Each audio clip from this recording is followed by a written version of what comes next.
नमस्कार साथियों, एक बार फिर से स्वागत है आप सभी का, आप सभी के चहेते चैनल चंदेल्स गुरुकुल में।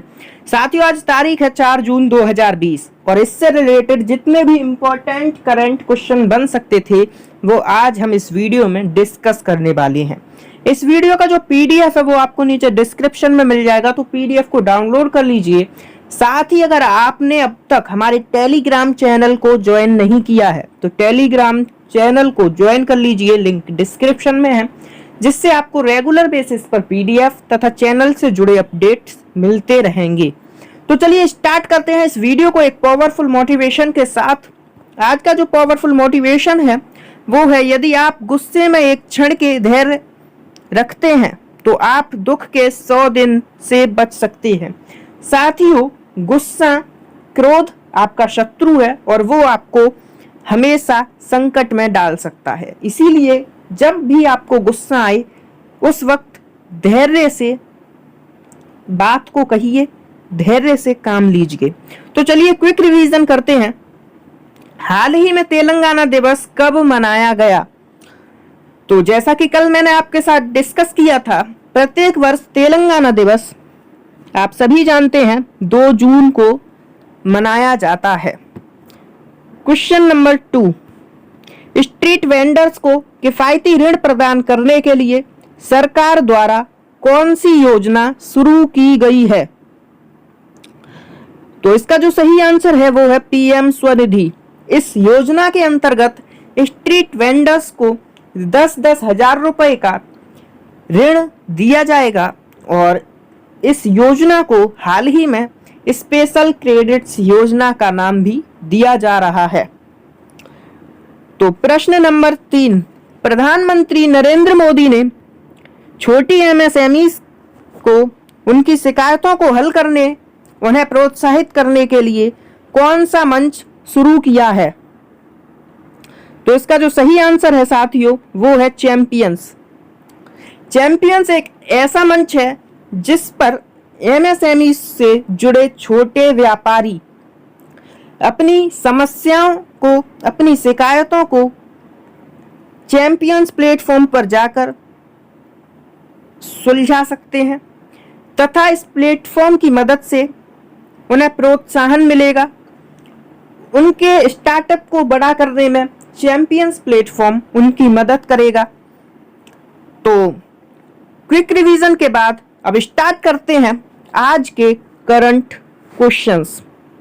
लेकिन उससे पहले चैंपियंस की जो फुल फॉर्म है वो आप सभी को याद कर लेनी चाहिए, क्योंकि ये जो फुल फॉर्म है इस बार किसी ना किसी एग्जाम में, चाहे आप एसएससी का ले लीजिए, चाहे आप रेलवे का ले लीजिए, चाहे आप ग्रुप डी का ले लीजिए, चाहे आप यूपीएससी का ले लीजिए, या फिर कोई भी कंपटीशन एग्जाम, उसमें आपको ये जो फुल फॉर्म है देखने को मिलेगी। तो इसे आप अभी तुरंत याद कर लीजिए।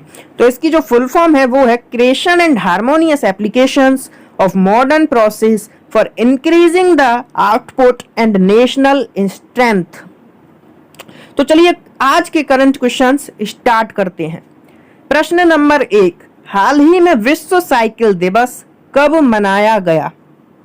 तो प्रत्येक वर्ष विश्व साइकिल दिवस 3 जून को मनाया जाता है। इस दिवस को मनाने का जो मुख्य उद्देश्य है वो लोगों को अपनी सेहत के प्रति जागरूक करना तथा पर्यावरण को सुरक्षित करना है। संयुक्त राष्ट्र की ओर से पहली बार आधिकारिक विश्व साइकिल दिवस 3 जून 2018 को मनाया गया था और ये काफी बार एग्जाम में पूछा गया है, तो आपको ये डेट पर्सनली याद कर लेनी है। इसके बाद साइकिल के आविष्कार का जर्मनी के वन अधिकारी कार्ल वन ड्रेस को दिया जाता है। दुनिया की पहली साइकिल वॉन डैश द्वारा आज से लगभग 203 वर्ष पहले अर्थात सन 1817 में बनाई गई थी। तो ये भी काफी बार एग्जाम्स में पूछा गया है, तो इसे भी आपको याद करना है। बेसिकली जो क्वेश्चन आता है वो आता है कि साइकिल का निर्माण किस वर्ष हुआ था और किस वर्ष प्रथम साइकिल का निर्माण हुआ था। तो इस तरह के क्वेश्चंस आते हैं, तो आपको इस तरह के क्वेश्चंस को याद कर लेना है। इसके बाद चलिए प्रश्न नंबर लेते हैं 2। प्रश्न नंबर 2 में कहा गया, राष्ट्रीय जल जीवन मिशन के तहत अरुणाचल प्रदेश के सभी ग्रामीण परिवारों के लिए वार्षिक कार्य योजना की मंजूरी दी। तो राष्ट्रीय जल जीवन मिशन के तहत अरुणाचल प्रदेश के सभी ग्रामीण परिवारों के लिए वार्षिक यानी कि 2023 में इस योजना को शुरू करने की मंजूरी दी है। अर्थात इस योजना को 2023 तक पूरा करना है। और इस योजना का जो उद्देश्य है, इस योजना के जो अंतर्गत राष्ट्रीय जल मिशन के तहत राज्य को 2023 तक राज्य के सभी ग्रामीण परिवारों को नल कनेक्शन प्रदान करना है। इस मिशन को पूरा करने के लिए भारत सरकार द्वारा अरुणाचल प्रदेश को 255 करोड़ रुपए दिए गए हैं। राज्य की उपलब्धियों को देखकर, जिस तरह राज्य में नल कनेक्शंस को लगाया जाएगा, उसकी ग्रोथ को देखकर राज्य सरकार को भारत सरकार अतिरिक्त धनराशि भी दे सकती है। प्रश्न नंबर 3, किस राज्य सरकार ने एक मोबाइल एप्लीकेशन लॉन्च किया है जो राज्य में लोगों को सरकारी और निजी अस्पतालों में अस्पताल के बेड और वेंटिलेटर की उपलब्धता के बारे में सूचित करेगा? तो हाल ही में दिल्ली राज्य के जो मुख्यमंत्री हैं अरविंद केजरीवाल, उन्होंने दिल्ली कोरोना ऐप नाम से एक एप्लीकेशन लॉन्च किया है जो निजी अस्पताल और जो सरकारी अस्पताल हैं उनमें वेंटिलेटर और बेड की स्थिति के बारे में सटीक जानकारी देगा। इस ऐप को आप गूगल प्ले स्टोर या ऐप स्टोर से डाउनलोड कर सकते हैं। प्रश्न नंबर 4, हाल ही में किसने short video creating collab launch किया है?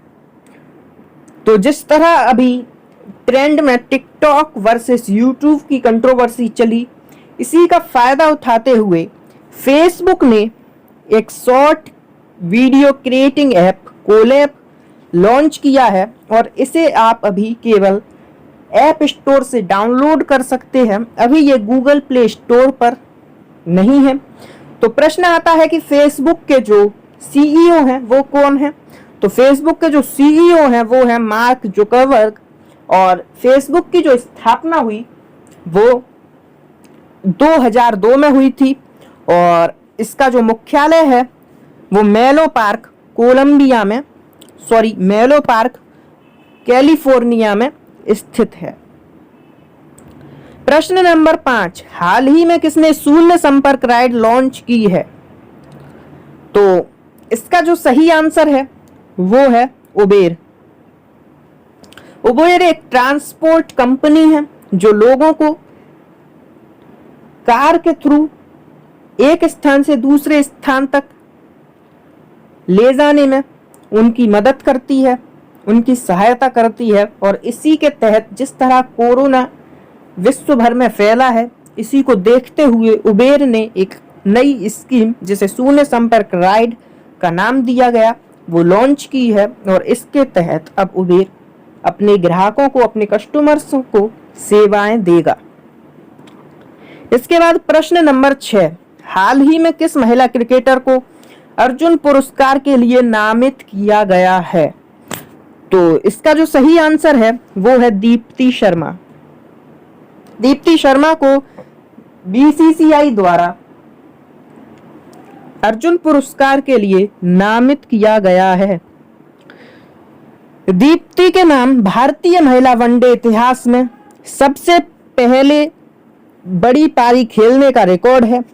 साल 2017 में आयरलैंड के खिलाफ एक मैच में दीप्ति ने पूनम राउत के साथ मिलकर 320 रन की पार्टनरशिप की थी, जिसमें दीप्ति ने 188 रन की पारी खेली थी। दीप्ति शर्मा ने वुमेन्स वनडे इंटरनेशनल मैच यानी WODI में 6 विकेट चटकाए हैं। इस तरह वे भारत की पहली स्पिनर हैं जिनको वनडे मैच में 6 विकेट मिले हैं। तो इनकी इस तरह की परफॉर्मेंस को देखकर BCCI ने इन्हें अर्जुन पुरस्कार के लिए नामित किया है।